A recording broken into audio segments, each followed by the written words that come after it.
Praise lord. దేవుడికి అస్సలు నచ్చిన విషయం ఏంటో తెలుసా? వేషధారణ. వేషధారణ అంటే లోపల ఒకటి, పైకి ఒకటి.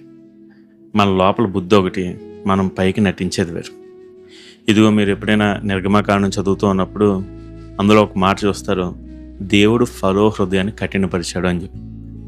అసలు ఆ మాటకి అర్థం ఏంటో తెలుసా? దేవుడు ఫరో హృదయాన్ని కఠినపరచడం అంటే ఏంటో తెలుసా? ఫరో లోపల ఒకటి, బయటకు ఒకటి మాట్లాడే వ్యక్తి.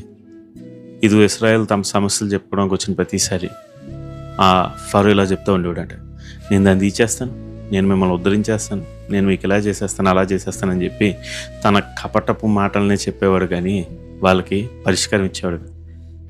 ఇదిగో వెన్న పూసిన కత్తి వలె ఆ మాటలు ఉండేవి.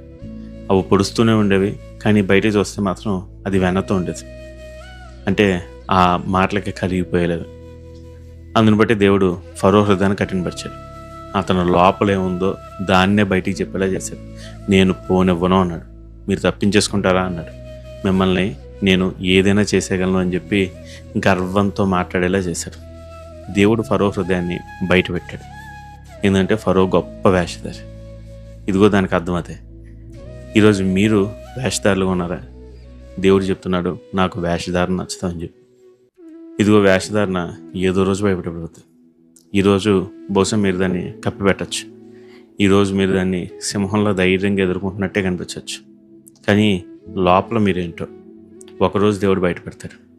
ఇదిగో ఆ రోజు మీరు సిగ్గుతో తలచుకునే ముందు ఈరోజు దేవుని దగ్గరికి వచ్చి, దేవా నా తప్పు నన్ను క్షమించనటండి. దేవుడు మిమ్మల్ని క్షమించి వదిలిపెడతాడు. అంత మాత్రమే కాదు, మళ్ళా తీర్చిదిద్దుతాడు. ఇది ఈ మాటలు మీకు బాగా అర్థం కాబట్టి చిన్న విషయం చెప్తాను.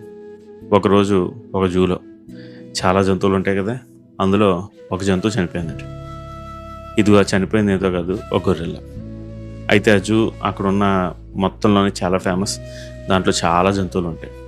సో ఆ ప్రజలు ఆ గొర్రెలా చనిపోయింది అని వినగానే, అయ్యో గొర్రెలా చనిపోయిందంటే ఇంకేం వెళ్తాంలే, మానేస్తారు అని ప్రజలు అనుకుంటారని వెంటనే ఆ జూ యాజమాన్యం, ఇప్పటికిప్పుడు గొర్రెలను ఎక్కడి నుంచి తీసుకొస్తాం, సరే దీన్ని ఇప్పుడు మేనేజ్ చేసేద్దాం అని చెప్పి ఒక ఆయనకి బాగా ట్రైనింగ్ ఇచ్చి గొర్రెల సూట్ తొలగించి అతన్ని ఆ జూలో పెట్టింది.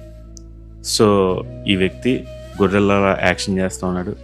దూరం నుంచే చూడడం కాబట్టి ఎవరు అతను ముట్టుకునేది లేదు కాబట్టి అచ్చంగా గొర్రెలాగా కనిపిస్తున్నాడు. ప్రజలందరూ కూడా క్యూలు కడుతూ ఉన్నారు. ఎందుకంటే ఈ గొర్రెల అసలైన గొర్రెల కంటే చాలా ఉత్సాహంగా. సో ఆ వారంలో చాలా అత్యుత్సాహంతో ఉన్న వ్యక్తి గబగబా పక్కన ఉన్న చెట్టుని పైకి ఎక్కడం మొదలుపెట్టాడు. ఎక్కి ఎక్కి ఎక్కి ఒక్కసారిగా గెంతాడు. గెంతగానే ఏమైంది, అతని బోన్లో నుంచి నేరుగా పక్క బోన్లో పడిపోయాడు. ఇప్పుడు అతనికి ఏం చేయాలో తెలియట్లేదు.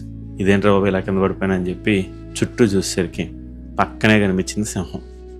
ఇక అంతే, ఇతను మనిషి కదా, గొర్రెల లోపల ఉన్నాడు కానీ లోపల మనిషి. అతనికి అర్థమైంది, ఈరోజు నా ప్రాణం పోయింది, నేను పోయిపోయి ఆ సింహం దగ్గర పడ్డానని చెప్పి గడగడ వణికేస్తున్నాడంట. నెమ్మదిగా మాట్లాడడం మొదలుపెట్టాడు. నేను చచ్చిపోయాను ఇంకరోజు, నేను అయిపోయాను ఇంకరోజు, నాకు ఇంకా బతుకు లేదని చెప్పి అరిచేద్దాం అని అనుకునే లోపే ఆ పక్కన ఉన్న సింహం ఉంది కదా, ఆ సింహం కూడా మాట్లాడడం మొదలుపెట్టింది. ఒరే గట్టిగా మాట్లాడుకు, నువ్వు కానీ అలా మాట్లాడి ఉంటే అందరం దొరికేస్తాం, నువ్వు అలా గట్టిగా మాట్లాడు, నేనే సింహాన్ని కాదు, నేను నీలా కాస్ట్యూమ్ వేసుకున్నాను అంటే. అప్పుడు అతను ప్రశాంత్ వచ్చిందట. అమ్మయ్య, నేను గొర్రెలని అనుకున్నాను, నేను డూప్లికేట్ గొర్రెలని, ఇదిగో వాడి సింహం అనుకున్నాను, వాడు డూప్లికేట్ సింహం అని చెప్పి. ఇదిగో ఈ అన్నాళ్ళ జువ్వాళ్ళ వాళ్ళని అలా కాస్తారు, ఖచ్చితంగా ఏదో రోజైతే విడిపడిపోతుంది. వేషధారులు కూడా అంతే. ఇదిగో ఆ గొర్రెల వేషం వేసిన మనిషిలాగా ఆ మనిషే సింహంగా వేసిన వేషం లాంటి వాడు అన్నమాట. దేవుడికి అది అస్సలు నచ్చదు. అందుకని ప్రకటన గ్రంథంలో ఇలా చెప్తాడు, నువ్వైతే వెచ్చగానే ఉండు లేదా చల్లగానే ఉండు, నువ్వు వెచ్చగా ఉంటే ఊసేస్తానని చెప్పి. ఈరోజు మీరు దేంట్లో వేషధారులుగా ఉన్నారు? ఎక్కడ నటించేస్తున్నారు? ఎక్కడ అందరి ముందు ఒకలా కనిపిస్తారు? మీకు మీరు ఆ దోషాన్ని ఎదుర్కొంటున్నారు. ఆ విషయంలో దేవుడి దగ్గరికి రండి. దేవా నన్ను క్షమించని అడగండి, తప్పుకోండి, దేవుడు క్షమిస్తాడు.